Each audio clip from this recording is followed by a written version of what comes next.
علی امین گنڈاپور 2 مرتبہ گئے, 1 مرتبہ تو وہ غائب ہو گئے رستے میں سے ہی, اور وہ چلے گئے کے پی ہاؤس میں چائے پینے لوگوں کو چھوڑ کر. 1 مرتبہ انہوں نے پہاڑیاں کراس کی اور دوسری مرتبہ گولی چل گئی اور وہ وہاں سے علیمہ خانم کو لے کر نکل گئے. لوگوں کو کہہ گئے تھے پہلی گولی میں کھاؤں گا, اور وہاں پہ لوگوں کو گولیاں کھاتے ہوئے چھوڑ کر علی امین گنڈاپور سب چلے گئے. یہ بھی بڑی, اور پھر بعد میں یہ لوگ گواہ بھی نہیں بنے, وٹنس بھی نہیں بنے. جو ظلم ان کے لوگوں کے ساتھ ہوا انہوں نے آ کر عدالتوں میں گواہیاں تک نہیں دیں. اندازہ کریں آپ. تو اب ایسا کیا کیا جائے گا جو پہلے سے مختلف ہو؟ یہ فیصلہ تو پاکستان تحریک انصاف کی قیادت نے کرنا ہے, لیکن انہیں کچھ پہلے سے مختلف کرنا پڑے گا اور پہلے سے ہٹ کر کرنا پڑے گا. سہیل آفریدی نے کہا کہ ہم جو بھی کریں گے اس کی اناؤنسمنٹ ہم 1 ہفتہ پہلے کریں گے کہ ہم کیا کرنے جا رہے ہیں. یعنی ہم بیٹھ بھی سکتے ہیں, یہ بہت لمبا بھی چل سکتا ہے, ایک جگہ کی جگہ کئی جگہ پہ احتجاج ہو سکتا ہے. ہر چوک ڈی چوک کا نعرہ بھی وہ ماضی میں لگا چکے ہیں. عمران خان صاحب اسٹریٹ موومنٹ کا حکم بھی دے چکے ہیں. تو اگر یہ ہر جگہ کے اوپر اس طرح کا ماحول بنا دیتے ہیں اور ایک بندش شروع ہو جاتی ہے تو بڑا پرابلم کریٹ ہو جائے گا ملٹری اسٹیبلشمنٹ کے لیے. تحریک آگے بڑھ رہی ہے, آہستہ آہستہ انہوں نے مومنٹم بنانا شروع کیا ہے. کچھ لوگ کوشش کر رہے ہیں کہ تحریک انصاف کے بیچ میں جو اختلافات ہیں انہیں ختم کیا جائے. کچھ سینئر لوگ ہیں پاکستان تحریک انصاف کے, وہ اپنے طور پہ کوشش کر رہے ہیں جو سوشل میڈیا اور پی ٹی آئی کے لوگوں کے بیچ میں تلخ جملوں کا تبادلہ ہوا وہ بھی معاملہ ختم ہو جائے. یہ کوشش ہو رہی ہے اور ہو سکتا ہے یہ کوشش کامیاب بھی ہو جائے. لیکن ایک چیز میں نے عجیب دیکھی کہ سہیل آفریدی صاحب نہ صرف انٹرویوز دے رہے ہیں, ان میں عمران خان صاحب کے بارے میں بات کر رہے ہیں, بلکہ وہ انٹرویوز اب ٹی وی چینلز پہ چل بھی رہے ہیں. یہ نئی چیز ہے. یہ نئی چیز کیوں ہے اس کو آپ 2 یا 3 اینگل سے دیکھ سکتے ہیں. نمبر 1 یہ ہے کہ ملٹری اسٹیبلشمنٹ اس دباؤ کو کم کرنا چاہتی ہے. Number 2 military establishment Peoples Party اور پی ایم ایل این پہ دباؤ ڈال کے ان سے کوئی کام نکلوانا چاہتی ہے کہ ٹھیک ہے یہ دیکھیں یہ آ گئے, یہ دیکھیں ان کے انٹرویوز بھی چل رہے ہیں, تو پھر آپ بات ہماری مان جائیں, ورنہ تو پھر یہ آ رہے ہیں, پھر کیا کریں گے. تو بہت ممکن ہے کہ پیپلز پارٹی اور پی ایم ایل این پہ دباؤ ڈالنے کے لیے بھی یہ تھوڑا سا مارجن دیا گیا ہو کہ ٹھیک ہے ٹی وی چینل پہ, لیکن جو بھی ہو رہا ہے یہ اچھا ہی ہو رہا ہے. یعنی وہ باتیں جو ٹی وی چینلز پہ نہیں ہو سکتی تھی کم سے کم وہ ہو تو رہی ہیں نا. کم سے کم تھوڑی سی فیلڈ تو ملی پاکستان تحریک انصاف کو. اب اس کے اوپر بھی کئی لوگ یہ کہہ رہے ہیں کہ جناب سہیل آفریدی صاحب کو کیوں موقع مل رہا ہے. مجھے 3-4 پاکستان تحریک انصاف کے لوگوں نے رابطہ کیا, جن میں سے 1-2 لوگ پاکستان سے باہر بھی ہیں. انہوں نے کہا ہم حیران ہو گئے جو اینکرز عمران خان صاحب کے بغض میں لتھڑے ہوئے ہیں, ان کی ٹیموں نے ہمیں پیغامات بھجوائے کہ وہ ہمیں اپنے ٹی وی چینل پہ لینا چاہتے ہیں. یہ میں آپ کو ایگزیکٹلی بتا رہا ہوں. 2 ایسے لوگ ہیں رہنما پاکستان تحریک انصاف کے, جنہیں پاکستان کے ٹی وی چینلز کے اوپر دکھانا سختی سے منع تھا, ان پہ پابندی لگی ہوئی تھی. ان دونوں کے بارے میں میری ان سے بات ہوئی. ان میں سے ایک نے تو بہت کیٹیگوریکلی کہا اور دوسرے نے بھی مجھے سرسری طور پہ بتایا کہ جناب ہمیں پاکستان سے فون آیا اور ایک ایسے اینکر کی ٹیم کی جانب سے آیا, 2 الگ الگ ہیں, کہ جو نفرت کرتے ہیں عمران خان صاحب سے, لیکن ان کی ٹیم کہہ رہی ہے جی کہ آپ کو ٹی وی پہ لینا ہے, آپ کو پروگرام میں لینا ہے. تو اس کا مطلب ہے کہ کہیں نہ کہیں ایک گنجائش نکلی ہے, پریشر کے ذریعے سے نکلی ہے, پریشانی کے ذریعے سے نکلی ہے, حالات کے تناظر میں نکلی ہے, دباؤ ہے, کوئی کچھ بھی ہو سکتا ہے. لیکن ایک وجہ یہ بھی ہو سکتی ہے کہ پیپلز پارٹی اور پی ایم ایل این کو دباؤ میں لینا ہو, ملٹری اسٹیبلشمنٹ نے, کیونکہ وہ ایسے ہی ڈیوائڈ اینڈ رول کرتے ہیں.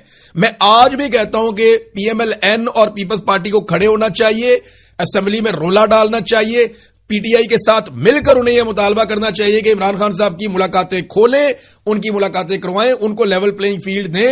ہم جانے, سیاستدان جانے, ہمارا کام جانے, ملٹری اسٹیبلشمنٹ جائے اپنی بیرکوں کے اندر واپس. آئیڈیل سچویشن تو یہ ہے.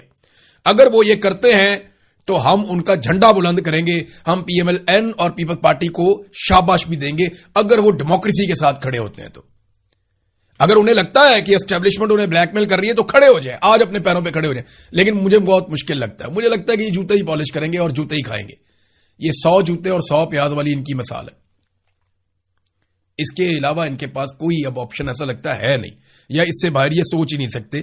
یہ بہت پالتو جانور کی طرح سوچتے ہیں, ان کے دماغ اس سے باہر جاتے نہیں, کنویں کے مینڈک بن گئے ہیں یہ. تو سہیل آفریدی صاحب کے انٹرویوز چلے, انہوں نے عمران خان صاحب کا بار بار نام بھی لیا, وہ نشر بھی ہوئے اور جیو ٹی وی پہ بھی ہوا, اے آر وائی پہ بھی ہوا. اب آپ سمجھ جائیں کہ جیو ٹی وی اور اے آر وائی یہ 2 پاکستان کے امپورٹنٹ ٹی وی چینل میں سے 5-6 ٹی وی چینل ہیں جو پاکستان میں بہت اہم ہے. ان میں ایک جیو ہے, ان میں ایک ایکسپریس نیوز ہے, دنیا نیوز ہے, اے آر وائی ہے, سما ہوا کرتا تھا، لیکن سما کی انہوں نے درگت بنا دی، بیڑا غرق کر دیا علیم خان نے، تو ایک ادھے اور چینل نے اس کی جگہ لی ہے. بہرحال یہ 4-5 چینلز ہیں مین جہاں پہ یہ خبریں وبریں چلتی ہیں اور جن کو لوگ تھوڑا بہت دیکھتے ہیں. ویسے تو کریڈیبلٹی ختم ہو گئی ہے. تو اب یہ ٹی وی چینل جو ہیں وہ یہ انٹرویو چلا رہے ہیں. سہیل وڑائچ صاحب جو ایک سینئر صحافی ہیں، انہوں نے ایک پینترا بدلا ہے. میں حیران ہو گیا کہ ان کو کیا ہو گیا اس موقع پر. یہ ساری چیزیں جو ہے نا کچھ نہ کچھ آپ کو سمجھا رہی ہیں. یہ آہستہ آہستہ ہمارے سامنے چیزیں کھلیں گی کہ ایکچولی یہ ہو کیوں رہا ہے سارا کچھ. سہیل وڑائچ صاحب یہ وہ صحافی ہیں جنہوں نے نفرت بہت زیادہ پھیلائی تھی. انہوں نے اسٹیبلشمنٹ کے فائدے کے لیے غلط تجزیے پیش کیے تھے. عمران خان کے مقابلے میں ہمیشہ انہوں نے اسٹیبلشمنٹ کو سپورٹ کیا تھا. یعنی انہوں نے کہا تھا کہ عمران خان الیکشن ہارے گا، بالکل ہارے گا. یہ انہوں نے جھوٹ بولا. اسٹیبلشمنٹ کے سامنے عمران خان سرنڈر کرے گا، ان کو کر دینا چاہیے، یہ ہمیشہ کہتے رہے. بشرا بی بی کا انہوں نے مذاق اڑایا، الگ الگ طرح کے کامنٹ دے کے، الگ الگ طرح کے کالم لکھ کے. انہوں نے جو مظلوم ہے اس کو ہمیشہ قصوروار ٹھہرایا، ظالم کو قصوروار کہنے کی بجائے. یعنی سہیل وڑائچ کے آپ بے شمار کالمز، بہت ساری تحریریں آپ اٹھا کر دیکھیں تو وہ ظالم جو ہے نا اس کو کچھ نہیں کہہ رہے، وہ مظلوم کو قصوروار کہہ رہے ہیں کہ تو مار کیوں کھا رہا ہے. اور اس کے اوپر میں کئی مرتبہ تنقید بھی کر چکا ہوں. لیکن اب انہوں نے ایک دم تیز ترین انٹرویوز دینا شروع کر دیے اور ان انٹرویوز میں انہوں نے خود کو نسبتاً عمران خان کا ہمدرد ثابت کرنے کی کوششیں شروع کر دی ہیں. ایسا کیوں ہوا؟ اس کے بھی 2 ریزن ہو سکتے ہیں. یا تو وڑائچ صاحب کو وہ تبدیلی نظر آنا شروع ہو گئی ہے جو مستقبل قریب میں آ جائے گی. آج نہیں آئے گی تو کل آ جائے گی، کبھی نہ کبھی تو آ ہی جائے گی. یا وڑائچ صاحب جو ہیں وہ زرداری صاحب کی ہمدردی میں یہ کر رہے ہیں.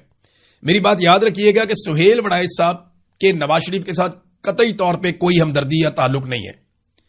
یہ دھوکہ دیتے ہیں ہمیشہ. سہیل وڑائچ صاحب کا جو تعلق ہے وہ آصف علی زرداری کے ساتھ ہے. یہ آپ کو میں بتا رہا ہوں کہ وڑائچ صاحب کیا کریں گے بڑی کامیابی سے نا، عمران خان کے خلاف ایک ویلاگ کر دیں گے یا کوئی پروگرام کر دیں گے یا کمنٹ دے دیں گے یا کالم لکھ دیں گے، پھر نواز شریف کے خلاف بھی کر دیں گے. تو اس سے یہ بیلنس کرنے کی کوشش کرتے ہیں. لیکن غور کیجئے گا یہ ہمیشہ زرداری کو اور بلاول کو سپورٹ کریں گے، ہمیشہ پیپلز پارٹی کو سپورٹ کریں گے. تو کچھ ایسے جرنلسٹ ہیں جو پیپلز پارٹی کے لیے کہیں نہ کہیں رستہ نکالتے رہتے ہیں، ان میں سہیل وڑائچ صاحب بھی ایک ہے. تو سہیل وڑائچ صاحب جو ہے نا، کیونکہ زرداری صاحب آج کل ہاٹ واٹرز میں تھے اور عدلیہ والے معاملات میں غصے میں ہیں، بلاول بھی غصے میں ہے کہ ہمارے ساتھ آزاد کشمیر میں اچھا کام نہیں ہوا، رولا شولا بھی ان کا پڑا ہوا ہے. تو ہو سکتا ہے کہ وڑائچ صاحب اس وجہ سے بھی دباؤ ڈالنے کے لیے تھوڑا سا عمران خان کی ہمدردی میں آئے ہوں. لیکن عین ممکن ہے کہ انہیں بھی جو نوشتہ دیوار ہے وہ نظر آنا شروع ہو گیا ہو. دیکھیں انہوں نے ایک اور بات کی سہیل وڑائچ نے جو بات درست نہیں ہے.